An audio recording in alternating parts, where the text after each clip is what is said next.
All right, welcome everybody to another edition of Lost in the 80s with Rich and Brian. Hello. Here we are, coming up 2 weeks from Christmas, December 11th, 2025. So we thought we'd have an episode that focused on, just the life of being a kid in the 80s, growing up, the excitement of Christmas. It's definitely different today. And we'll get into that, but a lot of it is, I think, just how easy it is to see stuff and get stuff throughout the year these days, with internet and social media, just everything is just instant. But, back then it wasn't. It was, you had to search and you had to wait for it, or maybe your parents had to try to find it, or, things like that. So, Rich, why don't you go ahead and start us off with just kind of how the kid timeline kind of worked. I remember the one of the first lines on the movie A Christmas Story. Ralphie, at the very beginning, he said something like, Christmas is here, or Christmas is coming, the day in which the whole calendar of a kid's year revolves around. So just Yeah. waiting for that day, and kind of like, in your mind, when did that start for you? And chronologically, we'll just kind of go through the procession of that. Yeah, and I know that now, and I always use, like, Cracker Barrel as a gauge to what seasons are around because, like, as Halloween decorations are going away in Cracker Barrel, like, fall stuff is going 50% and Christmas stuff is on sale. But when we were kids, like, Thanksgiving was still a pretty big part of everybody's life. I mean, I loved Thanksgiving. It's one of my favorite holidays because of the parade. My cousins would come, like, the night before and stay over so we could watch the parade. So really Christmas to me, and there was no Black Friday shopping. That's another thing people probably don't understand is like 1986 Thanksgiving, the day after Thanksgiving was still Thanksgiving at my house. Like especially you were eating the leftovers, like all that stuff was happening. And so you weren't into the Christmas mode yet, but in the end of November, really. But by December 1, I mean, the thing that really kicked everything off at our house, probably just like it did at yours, is when the Sears and Roebuck, J.C. Penney service merchandise catalogs started showing up. They had, specific Christmas edition catalogs, and that's when lists started to be made. And so that's really when I remember my dad would come home from work, and there was I guess a lady that he worked with who, just like people sold Home Interior or Avon, she must have sold like holiday decoration packages. And so he would come with these big flat boxes that looked like they were IKEA boxes, even though that didn't exist in Indiana at the time. And we would put all these like poster style decorations up all over our house. On our front door, it was the Santa with the moving arms and legs, and he got taped to the front door. And that was usually like right around December 1. The flat box of decorations came home and the catalogs came out, and Christmas season was kind of in full tilt. And trees didn't go up yet, at least not at around where was. Like that wasn't our family's thing. Trees probably came out more like the 10th, 8th, 9th, 10th, somewhere in that 2 to 3 weeks before maybe the tree comes out. But holiday season definitely kicked off toy wise December 1. Yeah, the catalogs were great. My brother, he was 4 years older than me, but we always got those bad, I mean, they're awesome, but like looking back, like probably really poor quality, those NFL pajamas, and they're like Sears or JC Penney, maybe Yeah, places like pennies that. probably. Yeah. And we would always pick random teams that we didn't necessarily like, but we would just wanted to be, I don't know, we just wanted to be different for some reason. Like we still have a photo, and I feel like my brother actually brought it out a couple of years ago. It was I was probably 6, and so he would have been 10, but I was wearing Seahawks. Like no reason would I've liked the Seahawks back then. Steve Largent, Let's baby. see, Steve Largent would have been there. Yeah. I don't even know if I can name another player. They That's had a the only core. Seahawks player I can name from the '80s. They have a they had a running back named Kurt Warner, but not the Kurt Warner that became a quarterback. That'd be Yeah, crazy if so it was. I didn't know any Seahawks, and he had Broncos, and I remember my mom sent that out to us in a photo back when the Seahawks played the Broncos in the Super Bowl. I think that was 2015, but she said something like, "Oh, I guess you guys knew this was going to happen someday." But That's that was awesome. always so we would get those ordered in probably mid to late November, and then we would always wear them Christmas Eve night, and we get to open one gift usually. But yeah, the catalog was awesome. We didn't have Toys R Us, at least in my area. Terre Haute did not have that yet. We had Hills, and we had service merchandise. Service merchandise. They were both great stores. But yeah, I just remember the feel and actually the smell of that real, like it's like real thin paper. Like the catalog was like it was thick. Yeah, yeah. Yeah, when that came in the mail and you started going through that, either folding back one of the top corners, so, so your mom knew what to look for, or you get a pen and you circle what you want, just hoping that you get a few of them. That was yeah, that was always exciting. Yeah, so I circled everything, but then my mom and dad, just like yours were probably, they wanted to get as much of the stuff on our list as they could. There would always be a couple of surprises or maybe like I didn't think I was going to get that type thing, but for the most part, if I circled it and then it had a star on it, like I would usually star 5 or 6 things. Those were the things that like my mom knew, okay, I got to get these. Like Christmas is going to be good if I get and she was great about making sure that the starred items were always under the tree. But yeah, we didn't have Toys R Us either in Bloomington. It was also Hills and Service Merchandise. We didn't have Walmart wasn't really a thing in our area of the world back then. So Service Merchandise was actually an anchor store in our mall. We had Sears, J.C. Penney's, Lazarus. Do you remember Lazarus? I remember the name. I can't remember what that store was. Was It's it a kind toy of like store? it was like a Dillard's. We Okay. we had Sears, Penney's, Oh yeah, I Lazarus. remember that. And then we had like a famous bar or LS Airs or I can't remember. I think it was LS Airs. And then the fifth kind of, hallway of the mall, Service Merchandise was the anchor store down there. So Sears and Service Merchandise were probably primarily where we got our toys and stuff from. And one thing that was a little different, I want to dive into like specific toys, but my Christmas uh, wish list was a little different than maybe probably some kids was because I got a Saturday night toy every week. So a lot of and obviously my go-to for Saturday night toy was either a He-Man or a G.I. Joe. They were like, what was a G.I. Joe? Like $4 back then, probably. They were less than that. They were like 290, Yeah. 285, something like that. And I think I remember the He-Man because they were a little bit bigger and they usually had some like equipment with it.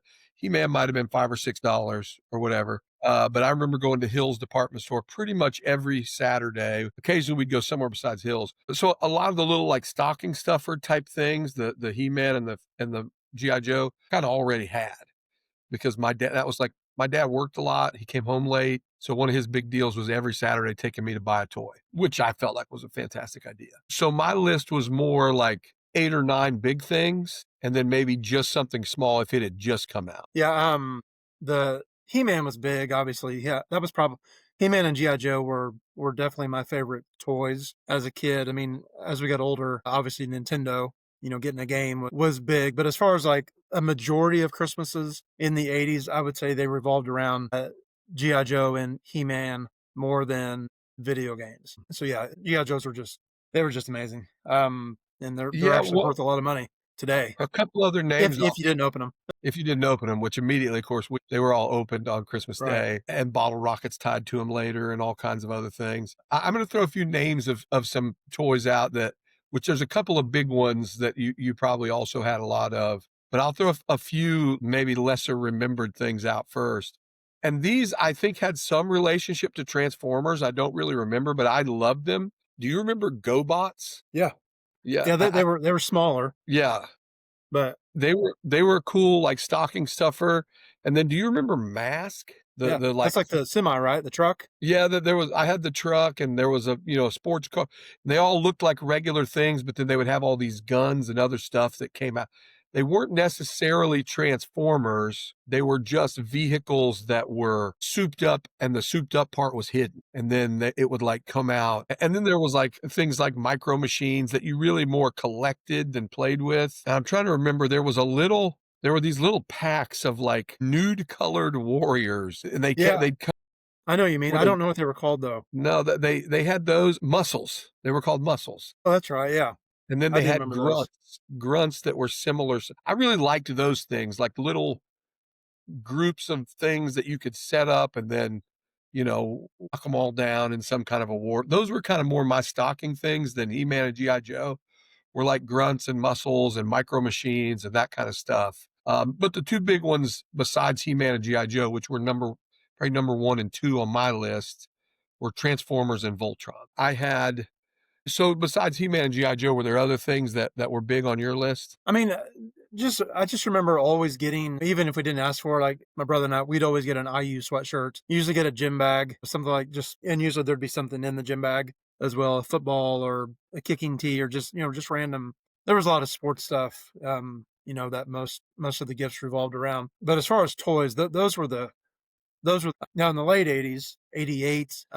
Starting lineups came out, the sports figurines from Kenner. So yeah, so a couple years in the '80s, those were big, and then I mean baseball cards. Even back then, I was still into baseball cards, so that would be something that we would get from the GI Joe part, though. Yeah, of course the figures, the little what are they 2 and 3/4 inch or something like that. Like you said, you get those throughout the year maybe, but you would hope to get like the vehicles for Christmas. Like the hovercraft or the fighter jet, the aircraft carrier, which was like I don't know how much it was back then. I'm guessing it was 200, $300 maybe. I'm talking the one that literally took like a whole Yeah, room. Like, absolutely, I yeah. mean, I can't even imagine where that would go for most parents. Like, yeah, let's get this and let's just dedicate this entire room, to this one toy. So I never had that. I did have the hovercraft. I remember for He-Man, there was like, there was Castle Grayskull, Snake, yeah, the purple one, like purple and black. Yeah, Yeah. so that it was exciting to get the big accessories, outside of the figures. And that's what like I said, you collect the individual characters and then you get the big, those are probably 40, $50 a piece, I would say, most of those. And so, yeah, I remember circling those and being very excited about getting stuff like that. Yeah, the accessories, the larger pieces for sure. I remember if we talk about a time of Christmas disappointment, of course, again, back then you didn't order stuff on the internet. And if you ordered things from a catalog, you didn't potentially have like a bunch of credit cards in your wallet that you put your credit card number on the paper and mailed it in. Because remember, they used to have the big machine. Like when my parents would pay with a card, they have the Yeah, they machine they'd have to bring out and it'd be like thunk thunk and kind of. So you would put a check or a money order in and you would mail it off. So you would need to do it like and most of the catalog places, which we didn't know this back then, but we know it now, were in Chicago. And like the fulfillment centers for all these big Montgomery Ward and Service Merchandise, they were all based out of Chicago. And so it's not like it had to go across the country, but still you'd have to mail it in and then they would get the order, pull it, mail it back to you. So my dad ordered, I wanted a GI Joe. If you remember, there was like a big rollout plastic mat with like some like ridges or something that you could set up. Like you could actually pit the two enemies in warfare. And they had a whole bunch of cool stuff with it. And my dad thought he ordered that. Like this was gonna be my big present, but he never opened the box. Like the box from Sears or wherever just came in and they just Mhm. wrapped it. And so he had just ordered two of the plastic, like they looked like hills that you could set but that was it. There was no accessories, there was no map, it was literally just two plastic hills that were clearly supposed to be hooked into something else. They couldn't be used on their own. And so my dad, I remember him being really bummed out that, he had ordered, probably written down the wrong number. Yeah. I'm sure he wrote the check out for what he thought it should be. I don't know if he ever got that. I wasn't thinking about that at the time, but that was probably one of my bigger or my only real Christmas, like, oh my goodness, this gift does not even work. Yeah. Outside of the money order and check thing, I remember UPS, when you were going through stuff you liked and you saw how to order and all that. Sometimes it would say COD, where Yeah, you would cash literally on pay the delivery. delivery man, cash on delivery. So your driver also had to be a banker, basically, make sure he's got the correct amount of money and all that. That stuff today just simply wouldn't work. But back to the disappointment. And if my mom hears this, which I'm sure she will, she'll probably start tearing up because she remembers it. I was big into like animals. I love snakes. I thought snakes and frogs, turtles, and I still never actually saw this thing, but apparently my big gift for that year was gonna be like almost like, like they do the stuff with like a fish, like they mount a fish on the wall and I Yeah. forget what's that, Taxidermy? yeah, there you go. So apparently there was like this like viper or like rattlesnake head that was like really a snake. I mean, like a legit real one, dead obviously, just the head, and it was like in like this like supposedly like in this like glass ball or something, and it had like I don't know if it had lights around it or something, but like the mouth was wide open, the fangs were down. Like I guess it was a really really cool thing. And same thing. It never came in. I never saw it. And that was a very, very disappointing. Like anytime I was like, "Hey, mom, you remember the really bad Christmas?" And she's like, "Oh yeah, yeah, we remember that one," because that was probably a pretty expensive thing. So Yeah, like that was right. my big gift, and I didn't get it. So that was definitely disappointing. Yeah, but I certainly had way more, like, awesome Christmases than the one time where the thing wasn't what we thought. I can remember in particular too, my grandma so both my grandmas on both sides, they always got me great presents. My grandmother, my mom's mother, who's passed away, she didn't have a ton of money. She had had a tough life, you know, and just things are what they are. But she was really good about, like, finding things that she knew fit what I would like, even though they were inexpensive. Like, she bought me a few Stompers one year, which those are the little cars that drove. I loved those. Like, she was really good about that. My other grandma, who had a little bit more money, she would usually take us shopping and say, "Okay, you have X number of dollars to spend." We would go with her and we would buy the stuff, and then we couldn't have it till Christmas. Even if we went shopping on December 3rd, which is kind of like torture because you know you have this awesome thing, but you can't have it for 21 days because we got her stuff on Christmas Eve. We bought the metal Voltron lions, and they were kind of pricey for, 1980 whatever. So the amount that she spent was not I couldn't buy the whole thing for that. And so I bought like 3 of the lions. I bought the black lion, of course, because that you had to have that. That was the base. And then I bought like 2 of the other ones. And I'm like, well, someday I'll save up enough money to buy these other 2 lions. And on Christmas Eve, I found out my grandma went back. Sorry to all my other cousins if they ever listen to this. She obviously likes me the best, and she spent a little bit more and bought those other 2 lions, and they were in my thing. So that was I was, like, super pumped about that.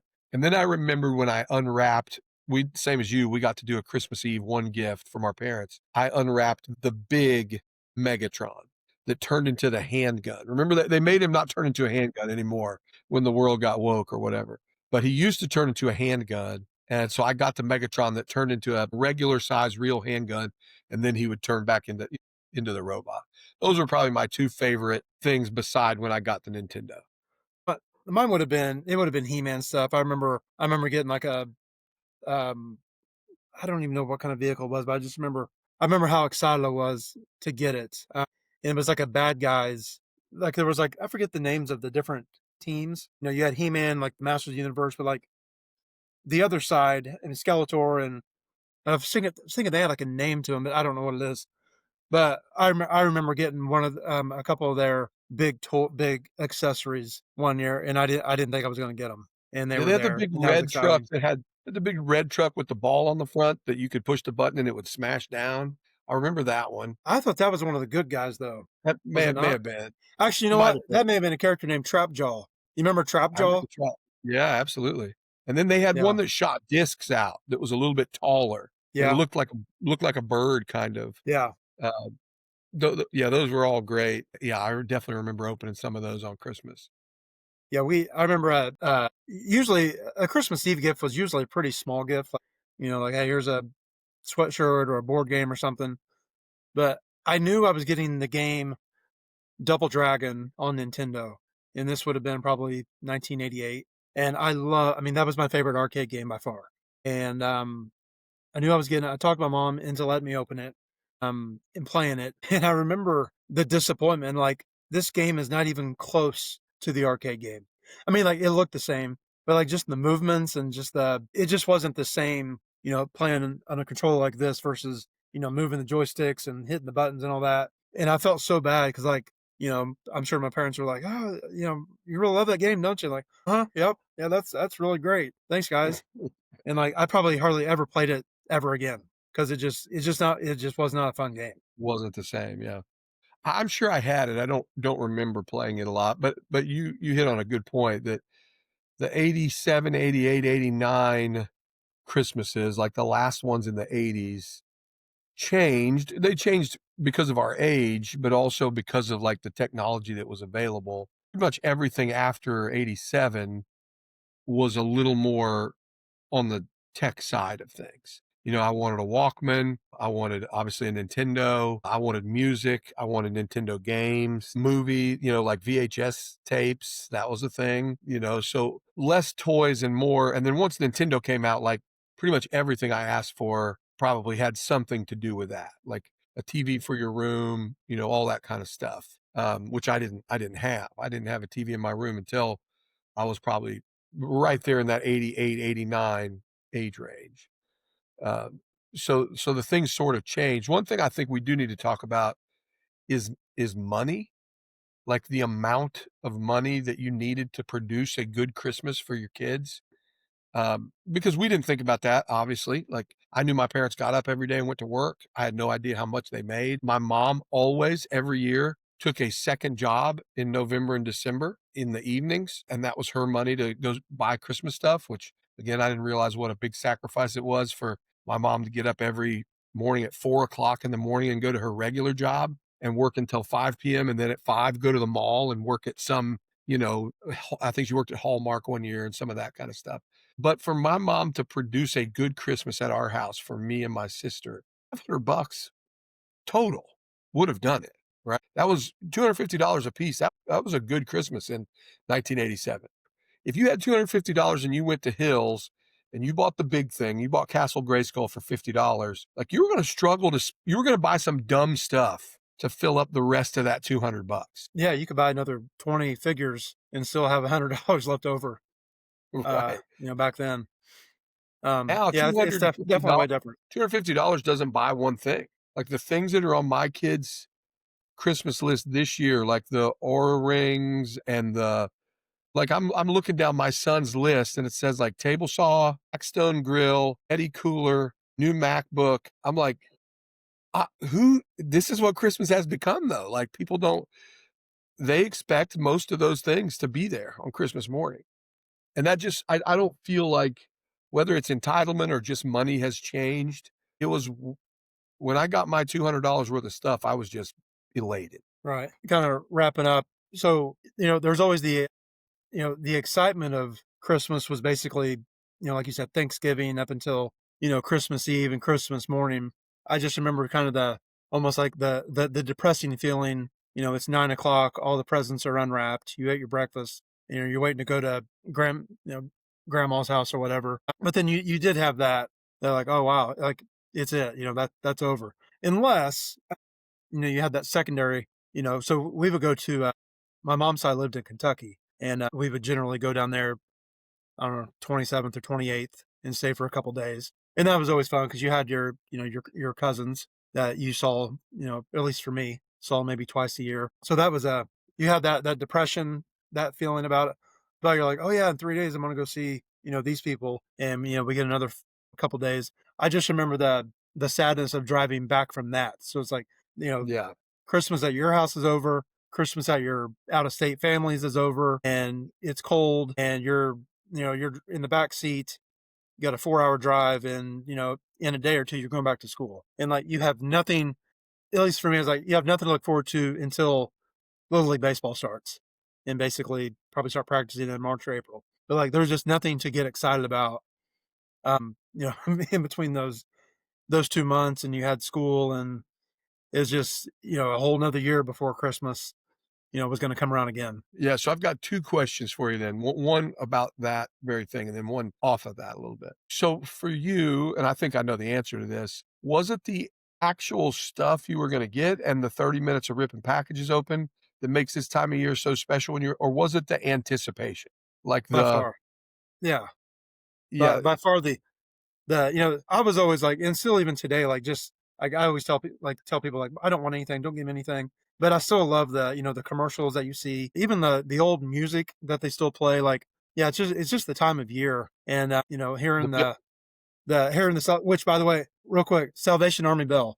I don't remember that. I'm assuming they've done that for 40 years or whatever. I yeah, don't at know. least. I've probably done it the last 7 or 8 years, I would say. My wife and I did it at Walmart last night. But it is amazing the difference. Like, back in late 80s to probably, or actually probably up until till mid to late 90s.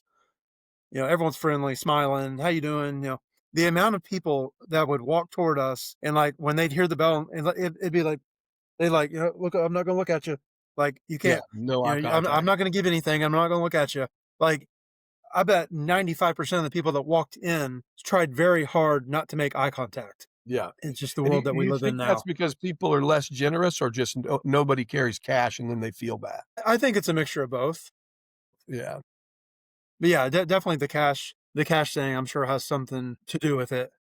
But certainly the community part of charity is different too. Like a lot of times you would know the person ringing the bell or, like it was, yeah, it definitely seemed like communities, smaller communities were more charitable when the world was bigger, when we weren't all so connected through Facebook or whatever else. Like you were just connected to your local community. And so the things that were happening in your local community kind of mattered more. But last question, and then we'll finish up here. We're at our 30-minute limit. Were you a stocking family or not? No stocking family. Like, did you fill up stockings too? Yeah, Yeah, stockings were